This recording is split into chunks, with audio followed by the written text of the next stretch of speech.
सूर्य ग्रहण होने जा रहा है और लगभग 3.25 घंटे तक सूर्य ग्रहण का प्रभाव पूरे देश और दुनिया में देखा जाएगा। इस दौरान किन किन राशियों पर ज़्यादा प्रभाव पड़ेगा और किन राशियों के स्वामियों को, किन लोगों को, किन देवताओं की पूजा करनी चाहिए और किस तरह से पूजा पाठ करके अपने आध्यात्म को बढ़ाने के लिए कर्म करने चाहिए, इन सब बातों के लिए मेरे साथ इस वक्त मौजूद हैं भंवरलाल जी वर्मा, जोगणिया धाम के मुख्य उपासक हैं। इनसे जानते हैं कि गुरुदेव आपका स्वागत है। क्या किस तरह से कल के ग्रहण के प्रभाव को देखा जा रहा है और क्या कहना चाहेंगे आप भक्तों को, किस तरह से पूजा पाठ और अर्चना करनी चाहिए? हाँ जी, नमस्कार राकेश जी। मैं आपको ये बताना चाहूँगा कि आज ये विज्ञान का बहुत बड़ा युग है, जिसमें हम चांद पे पहुँच चुके हैं और मंगल तक हमारे विजय अंतरिक्ष में हम पहुँच रहे हैं। तो विज्ञान की भाषा से हम देखते हैं तो विज्ञान इसको मात्र पृथ्वी और चंद्रमा का खेल मानता है, उसको ग्रहण मानता है और वो कहता है कि खगोलीय घटना है, इसका किसी तरह का कोई प्रभाव नहीं पड़ता है। ये विज्ञान का अपना मानना। लेकिन चूंकि ये हिंदुस्तान वैदिक संस्कृति पर आधारित है और हम भगवानों की जो पूजा पाठ कर रही है, हिंदुस्तान में तमाम मंदिर है और जितना भी धर्म है, दूसरे धर्म भी है, हर धर्म के अंदर ग्रहण का अपना महत्व होता है। इस कारण हम ये ग्रहण जो देख रहे हैं, सूर्य ग्रहण, ये बहुत बड़ा सूर्य ग्रहण आते रहते हैं। लेकिन ये सूर्य ग्रहण जो दिसंबर में आया, तो दिसंबर से आज तक हम देख रहे हैं, चाहे हम इसके पीछे बहुत बड़े कारण नहीं मान रहे कि ये कोरोना महामारी जो होगी है या इसके पीछे बहुत सारे अनरेस्ट के कारण, असंतोष के कारण बने, लेकिन ये जो सूर्य ग्रहण आ रहा है ये 3.25 घंटे का सूर्य ग्रहण होगा और ये सुबह 10:15 से लेकर आप मान लो 1:45 बजे का बीच का समय है इसका। इसके बीच में ये ग्रहण है, तो ये कंकण सूर्य ग्रहण, जैसे हाथ में लेडीज कांकण पहनती है ना, तो इसका पूरा पोर्शन तो दिखता नहीं है, लेकिन जो साइड की जो वो दिखती रहती है, तो ये पूरा ही सूर्य ढक जाएगा और चारों तरफ इसकी आबाही दिखेगी। इस कारण को कंकण आकृति का सूर्य ग्रहण बोलते हैं। इस सूर्य ग्रहण में इतना आपको ध्यान रखना चाहिए कि ये नंगी आंखों से नहीं देखना चाहिए। कोशिश करके, अभी गर्मी का समय चल रहा है और सूर्य लगभग आद्रा नक्षत्र में जाने वाला ही है। सूर्य आद्रा नक्षत्र में जाता है तो वो तमाम हिंदुस्तान के अंदर यहाँ बरसात से छोटे छोटे खंड भी पानी से भर देता है। तो ये वर्षा का जो मानसून जिसको हम बोल रहे हैं, तो आद्रा नक्षत्र ये 13 या 14 दिन का रहता है। 13-14 दिन के अंदर ये हिंदुस्तान में बेशुमार बरसात करेगा। लेकिन चूंकि हम देख रहे हैं जिस नक्षत्र में चंद्रमा जा रहा है, तो ये मध्यम बरसात का एक सूचक देता है आगे जाके। लेकिन आगामी जो फसलें हैं सारी वो अच्छी होगी।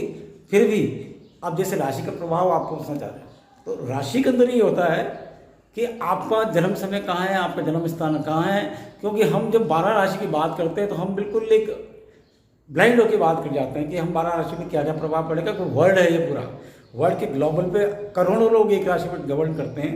क्यों कि करोड़ों लोग गवर्न करते हैं, तो हर आदमी पे उतनी नुकसान और उतने फायदे नहीं होते हैं। जिस मिथुन राशि की हम बात करते हैं कि मिथुन राशि के मृगशिरा नक्षत्र के अंदर ये जो ग्रहण आ रहा है, इस नक्षत्र के ग्रहण के अंदर हम मानते हैं कि मिथुन राशि वालों को, जैसे बताते हैं, जैसे अपने चैनलों पे हमारे विद्वान लोग भी बताते हैं कि मिथुन राशि के जातक को बहुत ज़्यादा सावधान रहना चाहिए, कर्क राशि को सावधान रहना चाहिए।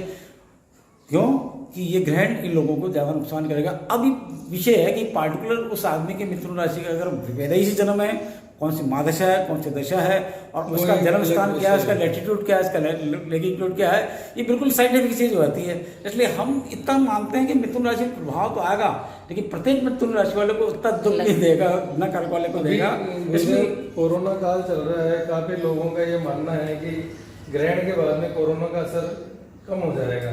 तो आपका क्या गणित कहता है इस बारे में? ज्योतिष के आकलन के हिसाब से क्या कोरोना कम होने जा रहा है? हम कोरोना शास्त्र के ज्योतिष की बात करते हैं तो हम ये मानते हैं कि वैदिक ज्योतिष बोलती है आरोग्य में प्रदान में दिनकर मतलब सूर्य भगवान केवल आरोग्य को प्रदान करते हैं। तो आरोग्य को प्रदान करने वाले सूर्य भगवान इस समय बहुत ज़्यादा कमजोर हो चुके हैं हमारे। इस कारण से लाखों लोग, जो हमारे लगभग 70 लाख आदमी दुनिया के, वो अब तक इससे संक्रमित हो चुके हैं। 4 लाख करीब हमारे ये दुनिया के लोग मर गए हैं और हिंदुस्तान के अंदर भी देखते हैं तो हम बिल्कुल 4 लाख के करीब पहुंचते जा रहे हैं और 13,000 की हमारी मौत हो रही है। तो इस का कारण हम इस ग्रहण को लेकर नहीं चल रहे हैं। ये ग्रहण को आते रहेंगे जाते रहेंगे। बेजर हमारे नीतिगत मूल्य है कि हमारे पास आत्मा का कारक या जीव का ग्रह या जो आदमी को प्राणवायु देता है सूर्य, उसकी प्राणदेह क्षमता में, आरोग्य क्षमता में कमी आ रही है। इस कमी का एक ही बेसिक कारण ये रहा है कि इस समय जो राहु और केतु है, ये राहु केतु पिछले 14 महीने से ये मिथुन और धनु राशि में है। तो बृहस्पति ग्रह भी जो आया है केतु के साथ, तो केतु और बृहस्पति मिलके ये बुराई को पैदा कर रहे हैं। जो बृहस्पति से आरोग्य करने का पावर सूर्य को मिलना था, वो सूर्य को पावर नहीं मिल पा रहा है। और सूर्य बेवजह अभी इस समय परेशान है कि सूर्य के पास जो पावर है, उसकी एनर्जी सोर्सेज है, उसके आभामंडल से जो निकल रहा है, बृहस्पति की पास जितनी लाइट सूर्य देता है, तो सूर्य तारा है और बृहस्पति ग्रह है, तो जितनी लाइट बृहस्पति लेता है ना, उसकी 70% लाइट सूर्य को वापस लौटाता है। उस लौटाने में प्राणवायु बहुत ज़्यादा बनती है, तो वो इफेक्टेड ज़्यादा है। तो आरोग्य का ये दिनकर है। अब ये थोड़ा मजबूत जाएगा आद्रा नक्षत्र में जाने के बाद। इसके जो ब्रह्मांड में चलने वाला ट्रैक है, ये इस ट्रैक के अंदर अब उत्तरायण से दक्षिणायन होता जाएगा, और दक्षिणायन होते होते इस समस्या को दक्षिण पूर्वी इलाकों में ले जाएगा, और बहुत कुछ इस पे को सही रहेगा। फिर भी हम मानते हैं कि जब तक राहु केतु की पोजिशंस मिथुन राशि से धनु राशि से नहीं हटेगी, ये कोरोना का असर नहीं जाएगा, और ये करीब सितंबर के महीने में हटेगी।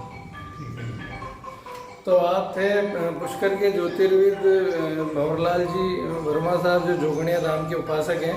आपने बताया कि किस तरह से कल होने वाले ग्रहण के प्रभाव देखे जाएंगे, और आने वाले समय में धीरे धीरे कोरोना का दक्षिण पूर्वी राज्यों में होते हुए इसका समापन होना निश्चित है। राकेश भट्ट, न्यूज पुष्कर।